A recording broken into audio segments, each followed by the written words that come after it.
Welcome to Career and Leadership Real Talk, the no-nonsense guide for ambitious managers who want to have more impact and progress their career. I'm Pamela Langan, a job search coach and expert CV writer specialising in helping frustrated professionals land the jobs and pay rises they know they deserve. And I'm Jacqui, a leadership and mindset coach specialising in helping newly promoted and new to role leaders to avoid the dickhead trap and lead with confidence. Between us, we've helped hundreds of leaders and managers to find new roles, take ownership of their careers, and handle the challenges that job searches and leadership responsibility inevitably bring. And now we're joining forces to share with you what we know has worked for our clients. Hello, today we are talking about how to use your LinkedIn profile as a job seeker and to get the best possible results. So we did another episode on LinkedIn earlier this week where we showed you, or we talked through how to set up your profile. So if you've not yet listened to that episode, then go back and listen to that one, get your profile set up, and then come back over here and we're going to talk through today how to use your profile, how to make sure you get as many eyes as possible on your profile, and all of the good things that you can do to make your job search so much easier. So Jacqui, where are we going to start? Because there's so much that we can cover with this today. So where do you think the best place to start is? Yeah, it's a huge topic, isn't it? And again, I think we talked a lot last time about kind of getting in the mind of like recruiters and hiring managers, because when you're in job search mode, essentially, whether you are kind of out there and you are without a job, or you know that your fixed term contract, for example, might be coming to an end, but you can be quite public about it. And then there's slightly more subtle ways of approaching things where you might be in a role currently that the opportunity you want isn't there, or you're not happy with the environment. So I think there's going to be nuances as well to the advice to kind of take that into account. So I would say probably the first place to start, once you've got your profile in the right place, is to really think about having a strategy for building your connections, building your network on LinkedIn. And this is, again, I feel like I was a bit of a broken record in the last episode because there were so many things that I was like, yeah, if I'd have only known this when I was employed. And this is all the stuff that we've learned from running our own business, from working with clients who are job seeking, all of that stuff over the last few years. And I used to think once I've set my profile up, like it'll magically happen. My profile's there, recruiters are going to come to me. And it does happen. Like you'll have messages from time to time from people asking if you're interested in opportunities, are you open to a conversation? But you can supercharge that by being really proactive. And I think your network and building the right network is really key for that. So are we in agreement? Do you disagree? We didn't discuss this before we came on to record. We didn't discuss any of this, did we? We just said, right, let's just put everything that we've got into this. But yeah, no, I definitely agree, because if you're going to get people contacting you, then you obviously need to be connected with the right people. And when you go onto LinkedIn, if you've not used it for a while, or if you do use it, some people, it's like quite daunting to go on there and like think, how do I grow my network? Who do I connect with? Who's the right person to connect with? And it's really important, because the more connections that you've got, the more access you've got to their connections and so on, because the LinkedIn connections are tiered. So once you've got that first connection, then you get access to their second degree connections and so on. So you really want to gather up as many connections as you can, because that will open you up to so many more people. And with LinkedIn, if you're not connected with somebody, you can't send them a message. So you can send them an email, and you can, I think you only get a few emails, don't you? If you've not got LinkedIn Premium, and if you upgrade to LinkedIn Premium, I think you get about 15 a month, don't you, on the first package. So ideally, you want to get as many connections as you can so that you can then freely message people about opportunities or just for networking. I was going to say, I think it goes both ways. So Building your network has two functions. One is it allows you to connect and directly message people. And if you see, you might see them posting about roles or vacancies, but also it allows you to be found. So the bigger so when we're talking about tiers of connections, a first degree connection is someone you have actually connected with on LinkedIn, and you have sent them a connection request, or they have sent you a connection request, and whichever has sent it, the other one has accepted. So then you become a first degree connection. And at that point, everybody in their network who they are directly connected to, who you're not, becomes a second degree connection. So if you connect with people that already have a big network, it can very quickly hugely increase the number of people who potentially will find you.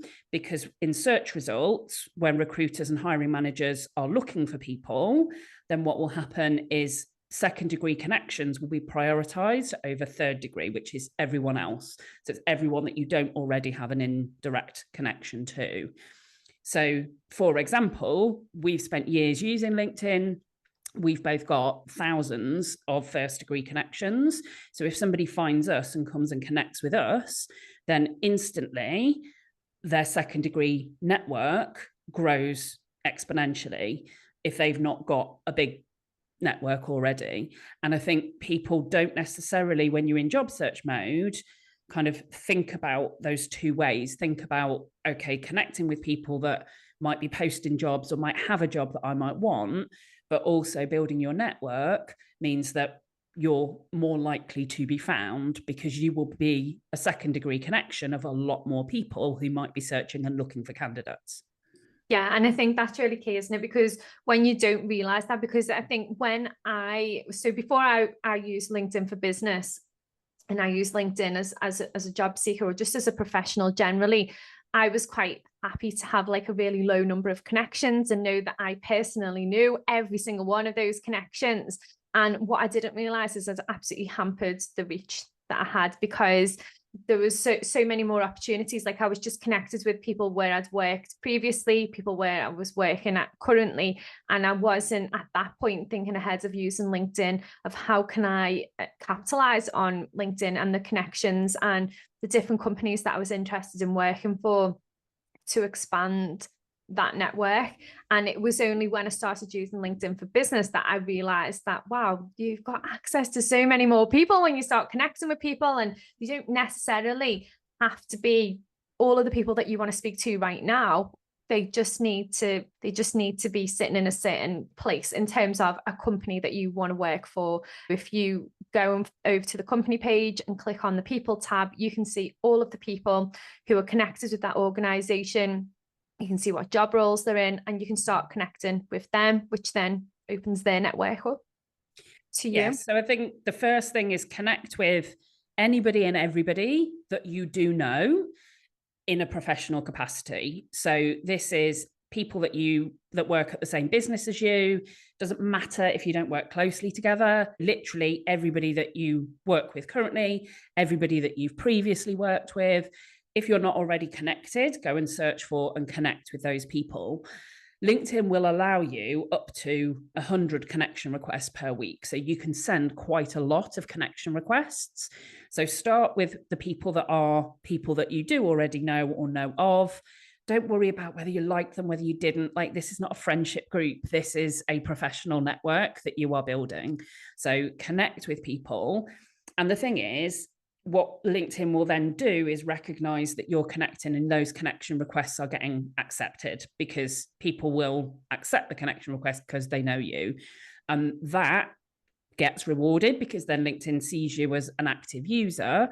And that then makes it easier because they can see that actually you are having your connection requests accepted.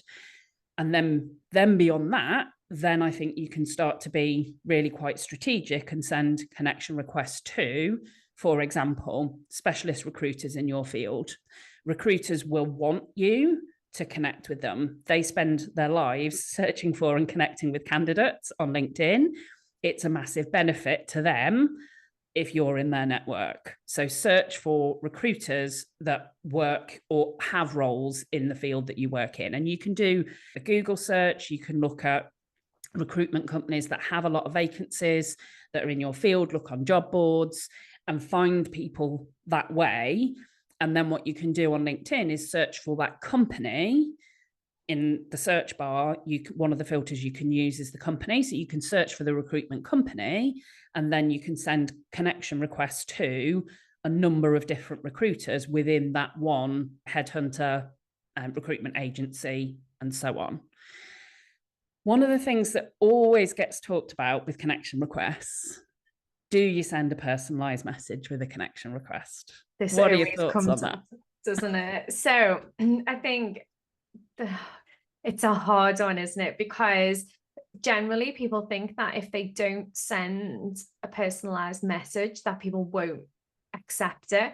But what I find is that when you send them without, they're more likely to be accepted, because they're just going to look at your headline, they're going to maybe look on your profile and see what you're all about, and then make a decision whether they want to connect with you.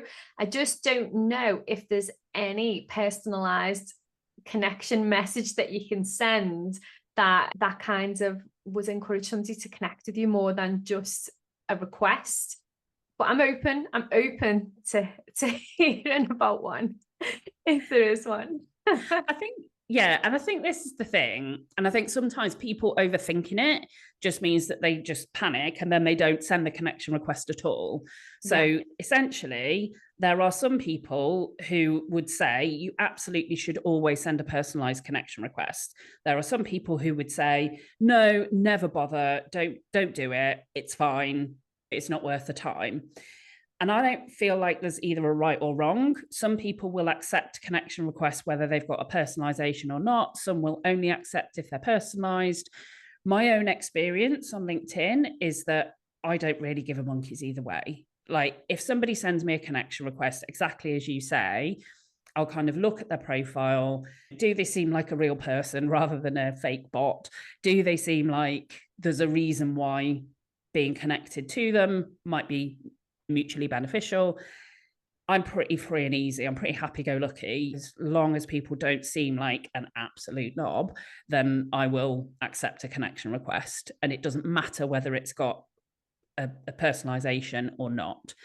If you feel awkward without one, then by all means, you can include one. But I would say if you do, just keep it really simple of, I'm looking to build my network within whatever industry, hope you're open to connecting, or something really simple like that, so that you don't seem like, I don't know, just like over the top. I think particularly when you're employed, your profile probably, especially if you're connecting with hiring managers and recruiters, like, people can see that you're in their industry, they can see what your role is, they can see whether your profile is relevant to them. So if you feel like you want to and you'd feel without, then go ahead, do it.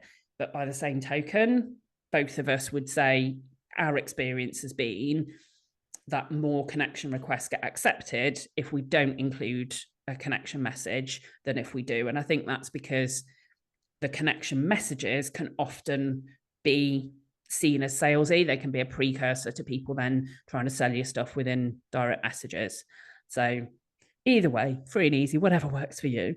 Yeah, and I think that also goes back to the profile setup as well, doesn't it? Because if your headline is clearly demonstrating what you do, then it's going to make it easier for that person to make a decision as to whether they want to add you to their network. So that's why it's really important to make sure that you've got a clearly defined headline with a job title in and things like that. And as we said earlier, if you missed the episode on setting up a profile, you can go back and listen to that one. And we gave some really good advice on what to include in your headline and also in your about section, and pretty much the rest of the profile as well. So it's definitely worth a listen if you've not already listened to that. And I think what you were saying as well, Jacqui, about people will review your profile to see if you are an actual person or a bot, which then comes down to the settings, doesn't it? So make sure that you've got all of the settings wide open so that they can see your profile picture, so you don't seem like a bot. Yeah, absolutely. And I think it links then to the next thing, which is using your activity on LinkedIn. So building your network is important, and that's one aspect. But just having lots of people in your network and in your second degree connections will increase the chances that you'll be found, but it's still quite passive. And I think then it's thinking about your activity and how active you are. And again, I think that can really set people apart. So I'm really interested in, so what activity do you recommend for clients that are in job search mode then? Once they've got their profile done and they've started and they're kind of consistently building their network, what activity do you recommend that they undertake on LinkedIn?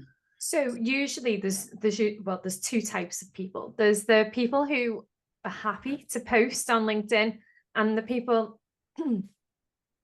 that don't want to post on LinkedIn. So they want to use LinkedIn for their job search, but they don't want to post. They don't want to be a thought leader. They just don't want to contribute to LinkedIn in that way. And that's fine. So if we look at both of those different ways of working and we think, okay, well, if you want to post, then there's loads of insights that you can share. There's loads of stuff that you can share about the job that you do, the impact that you make. There's loads of different things that you can share about what you do and what's relevant to your industry. And then if you don't want to post, and then this goes both ways as well. So if you want to post, that's great, because that's going to draw more people to your profile, definitely. But if you don't want to post, then what I say is a bare minimum is you need to be active on LinkedIn. You need to be going on there. You need to be liking and commenting on other people's content. You need to make sure that you've got a presence in terms of when a recruiter lands on your profile and they go to your activity section, they can go and over to your well, not necessarily your post if you've not posted anything, but they can clearly see on your activity that you're active, and they can see that you're active like today, a week ago, 2 weeks ago, 2 months ago. Now, what I tend to do if I am looking for candidates on LinkedIn, if I'm using like LinkedIn Recruiter, I'll go into people's profiles and I will look for the people who are active, because if somebody has liked or commented on something in the last couple of days, then I know there's a better chance of them responding to my message than there is if it's like a month or 6 months ago since there was any activity on there. So what I say is, if you're comfortable posting, then definitely post about things that are relevant to your industry. If you don't want to post, then you need to be on top of the activity, the liking, the engaging with other people's content, and going on there and replying to people that might comment on your comments, and just generally building those relationships and keeping those conversations going. And then if you are posting, then you would also want to do that as well, because that's going to get even more eyes on your profile, because the more visible you are on LinkedIn, as in the more times you are liking and commenting and putting your own content out there, the more people will see that content, or will see those comments, or even see those likes. Every time you like someone's post, everyone else who's liked it previously gets a notification to say such a person has also liked this comment. And then a lot of people are curious and will go and click into your profile and see what you're all about, and then potentially come over and connect with you if they're not already connected and they like the look of your profile. So at the very minimum, you just need to stay active in terms of commenting and liking other people's content if you're not ready or wanting to share your own. What's your view, Jacqui, on that one? Yeah, I really agree with that. I think as well, it's an interesting one, because if somebody looks at my profile, the focus of my profile is my leadership coaching work. So if you look just at my profile, then you would know that I do that. What you wouldn't necessarily know is about some of that consulting work where I partner with businesses to look for leadership talent for their businesses. So when I'm doing a search and I'm looking at people's profiles, then what I'm looking for is for people who are likely to be responsive, because the approach that I take when I partner with companies is to use LinkedIn in that way. And when you look at who's viewed your profile or who sent you a connection request, you wouldn't necessarily know sometimes that those people might be hiring managers, or might be doing that on behalf of somebody, or have a reason why they're doing it. So you just don't know where opportunities are going to come from. So anything that you can do to maximize the chances that you seem like a responsive candidate is going to increase the chances that people will get in touch with you with opportunities. If I've got 4 or 5 candidates exactly the same as you, the ones that I'm going to use emails for, send messages to, send connection requests to, are going to be the ones that are active. Because if a recruiter hasn't yet connected with you and they want to get in touch quickly, they can send you an email, and because they've got that limited number, they're only going to want to do that if that's going to generate a response for them. They're not going to want to waste those messages. So absolutely, it really matters to be active, and that doesn't have to be about posting, but all of those likes and comments. So if you go onto your own LinkedIn profile or onto somebody else's, the activity section is within the profile, and you can see what other people have posted, what other people have commented on, what their comments have been. And also from a recruiter perspective, I'm nosy. Like, I will look and see what is in that and just want to get a bit of a feel and a flavor, because when you're in the comments section, there's less pressure. You can just be more yourself. You can be conversational in the comments section, and there's not the pressure to put out this shiny, polished post that presents you as something that you're not. You can be quite human. And I feel for recruiters, there's massive benefits. So even if you are happy to post, make sure that you do that engagement piece as well. It's not an either or. I would say if you're happy to post, then do, but also do maintain that engagement and maintain that presence so people know you're active. Yeah, it's so important to let people know that you're active on there. And I think one other thing as well around growing your network, when people click onto your profile, you can see that when you go into your LinkedIn dashboard, who's viewed my profile. So anybody that's viewed your profile, if they look like a potential hiring manager or someone you want to connect with, then you should definitely connect with them if you're not already, because if they viewed your profile, they had an interest in you. So if you then send them a connection request, they're probably more likely to accept it. So I would definitely do that. And also in terms of growing your network, LinkedIn will suggest people who, based on what is in your experience section, what's in your education section. Like, I get loads of suggestions from LinkedIn saying like, these people went to Liverpool Hope University, and they've got all different job titles from all different places, different industries.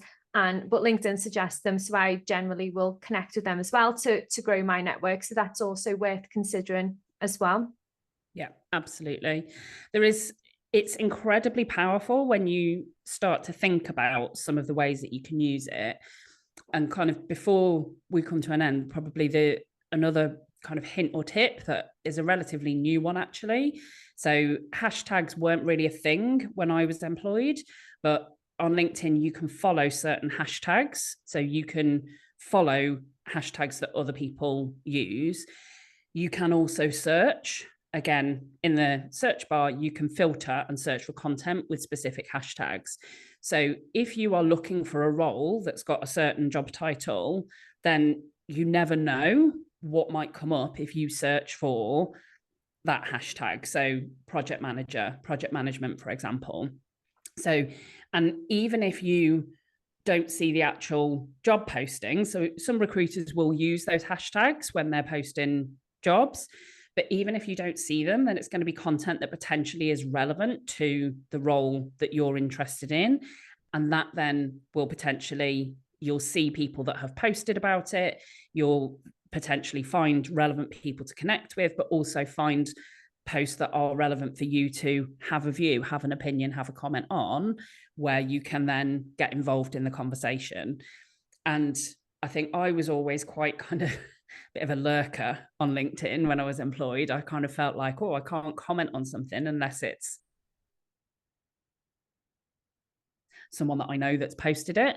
And my view on that has totally changed over the last few years.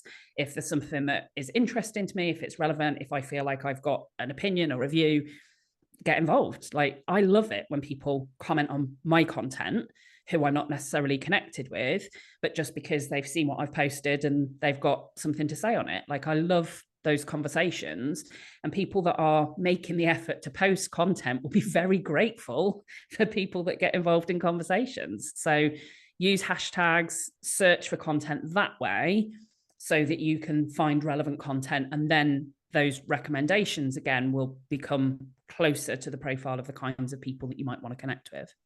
Yeah, and I think that is key, isn't it? Knowing that people put content out there because they want a response, they want people to get involved with it. So even if you don't know them, you should still contribute, still get involved. But one thing I would say is be really careful about putting anything negative onto people's threads, because if you post something that is negative, or if it's a really strong opinion, like the opposite to what they're thinking, and they could see that as starting a debate around a certain subject, you might want to steer away from doing that, because don't forget that everybody can see your activity on LinkedIn. Everybody can see what you post. It stays on there forever. Yeah, it goes down in the feed, but it stays on there. So you don't want to put anything on where you've got really opposing views, where the author of the post might take offense, or it could cause you some controversy. But you should definitely get involved with as many kinds of things that you can put a positive spin on, or you can contribute to, because it's your area of expertise. I mean, what's your view around that, Jacqui? Because it's a really delicate subject, isn't it? Around, like, when you're posting and commenting, you've got to be careful that you're not seen in a negative light, because any future employer can see that. Yeah, and I think it's just common sense, where if you wouldn't say something to somebody in person, face to face, then don't be saying it online. And generally, most people wouldn't be confrontational. They wouldn't be negative, especially not with someone that they didn't know well. So, and you do see in comment sections sometimes, I mean, I find it bizarre sometimes when you look at comment sections and just think, these people got no life, just getting into arguments on LinkedIn. And it does happen. And that, again, will show up in your activity section. So yeah, absolutely. As a recruiter, you don't want someone who's going to be kind of confrontational or unkind or unprofessional. And equally, if you are still employed, then your current employer may well have policies, a social media policy in place that might have an impact. So yeah, you just have to remember that it's a public place, a public space, and just be respectful, sensible, professional. And you can still have a sense of humor with it, but just be reasonable, be sensible. Yeah, definitely. So in terms of what else we do for job searching, I mean, there's apart from posting, engaging, having your profile set up, another thing that you can do to be really proactive in your job search is to think about the companies that you'd like to work for, or the companies that are near to you. So if you think about what's commutable distance to me, and you can usually find that out just by Googling it if you don't know it already. And then what you can do then is you can go find those companies on LinkedIn. You can follow the companies so you get all of the updates, find out if they, usually if they're posting jobs, they'll also put an update on the company page. So you can follow the company pages, and then obviously click onto the people section, and then start to connect with those people as well.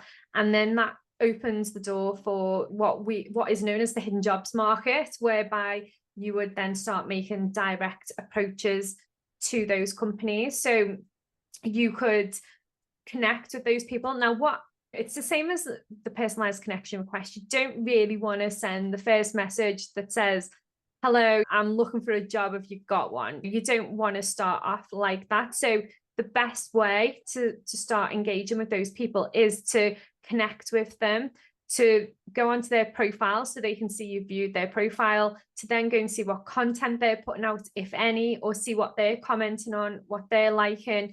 And then you can do the same. You can follow them around a little bit on LinkedIn.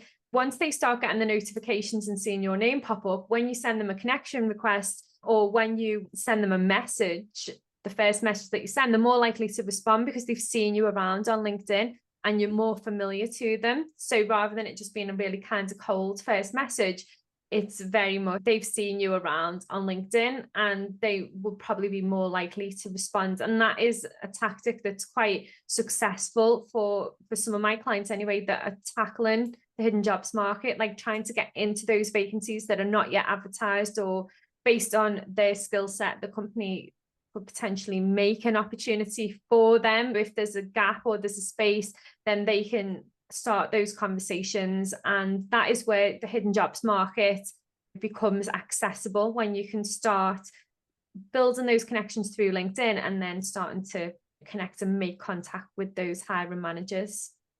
Yeah, absolutely.